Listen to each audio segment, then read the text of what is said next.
Hello， 各位大家好，承接主播的版本预测第4版，这边主播将各位带来这些未来忍者的实战展示，素材来源依旧是 Max 去陆服录的。另外采纳上一部影片观众的建议，这部影片主播也会为各位备注角色在陆服的系数是多少。那根据近期角色出现观察，系数的部分国际服已经甚少做出改动，基本上误差值会在正负1之间，所以可以当做未来角色的系数参考。那还没出的忍者系数部分，主播是参考 B 站北系的影片，之后如果国际服有出有缘，我还会再测。话不多说，那就让我们直接开始吧。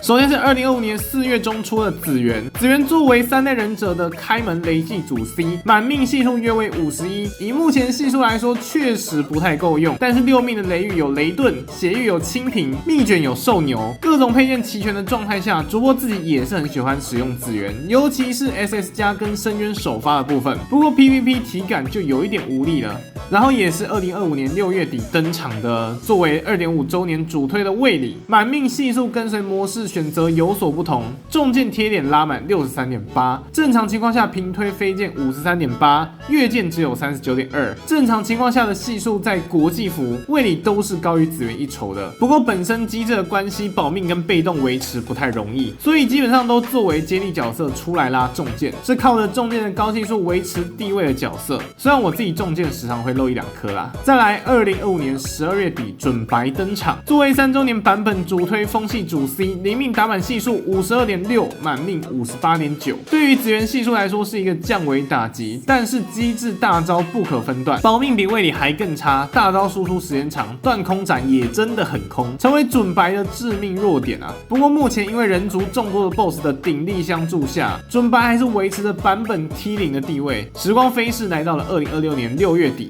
水鹤被小白给端上来，作为3.5周年的版本主 C， 灵命系数 53.7， 6命系数达到了60，大招又是可以分段操控，更不容易空招断技能，而且被动还能增加生存能力，从本体来说已经没有准白的活路了。但是水鹤有几个致命的问题，第一就是没有通灵兽，先天少了一部分的水伤，第二就是没有适合的命卷，首发的话蹲水十分难用啊，所以准白还是有一定的出场地位存在。再来，主播就按照时间轴逐个展示未来角色的可能情况。首先是9月23号可能登场的莲溪冰溪兰，冰溪兰算是继2024年9月之后新一代的水属性辅助忍者，也是目前主播最想要抽满命的忍者。这边带各位看一下命格，1命2命没有啥用处，直接看到3命。3命除了提升攻击外，还能将飞镖球转化为水系，这个提升是蛮有意思的。以水鹤来说，还能吃到水系的攻击加成，但是在其他忍者身上效果就不明显。4命老样子跳过，5命释放后可以强化接下来的2发武器，水系忍者每发武器提高 4.5 的系数，非水 3.15， 所以水系直接多9，非水系多 6.3。 个人觉得这个提升很猛，但6命才是最猛的。释放后增加自己一个人的攻击500，水系攻击力500，对水鹤来说就是加1000的攻击力，相当于一个3勾负面还多的提升。而实战部分展示在这里，按下去的瞬间就朝前方射出扇形的弹幕，飞回来之后再射出一个冰爆，打满系数给水系忍者可达13，非水系忍者是 11.9。 这边可以对照国际服的莲溪忍者，可以说系数不俗，机制又更加强大，妥妥的必抽辅助啊。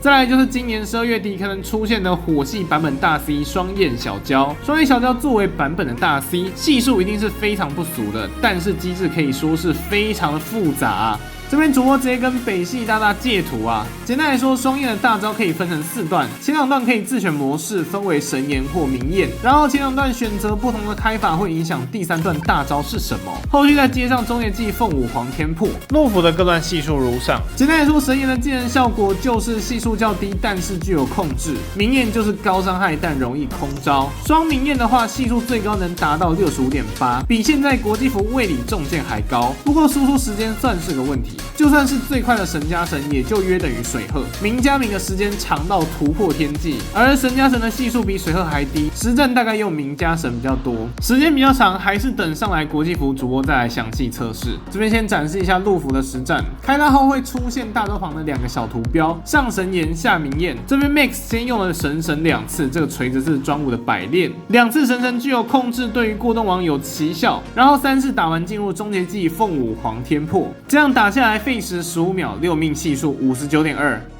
再来，我们沿着预测版本1观看啊，先上线的会是新妍希、月辉、小叶。小叶很神秘，就是 Max 认识的人基本上没人抽小叶，所以这边主播就简单展示一下界面，还有命格跟剧情的实战。命格部分1命、2命都一样。3命提升10%伤害跟技能减速，4命老样子没啥差别。5命的情况下，小叶跟虚实一样陪跑，每3秒可以额外多释放1次半星追踪。雷系忍者的话系数多5，非雷系多3.3。6命的话也是自私低，另外5命的减标附加伤害，6命的系数直接2倍，雷忍者达到10。这边展示一下实战的画面，小叶会先召唤星星跟月亮打击敌人，然后制造一个黑洞来吸引 BOSS。满命辅助雷系13.64，非雷系12.54。对标冰西兰又有所提升，但是不知道为啥很少人抽啊。再来是2027年6月底出现的雷系主 C 营销，营销作为陆服上一个版本的大 C， 系数上是非常可怕的存在。我们直接看一下实战，大招本身可以分段释放，一共分为4段技能，点下去会先射出一只雷鸟加爆炸清屏。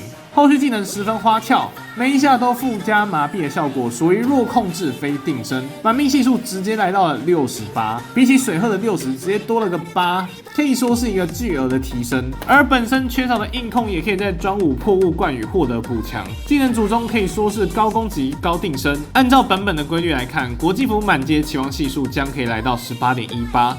最后我们来看到陆服最近刚出，预期应该是2027年年底才会登场在国际服的血影。血影作为前期人人害怕的噩梦 BOSS， 终于在小白的魔手下变成了玩家可以玩弄的对象。然后它最特别的就是它根本不是忍者，在陆服的定位是剑客，但是小白给了他一个天赋叫做万法归一，让血影可以获得一切忍者的加成，而飞镖球转化为剑气，大招转化为剑技，总之一切准备的都妥妥的啊。主播给各位看一下命格啊，比较特别的部分是3命解锁的一个技能，简单来说就是进入虚化状态，无敌不可锁定，每局可以用3次，算是蛮实用的躲招技能。后面4、5、6命基本上都是帮血影的基础配置加上更多的性能，主播就不多加赘述，各位可以自行暂停浏览。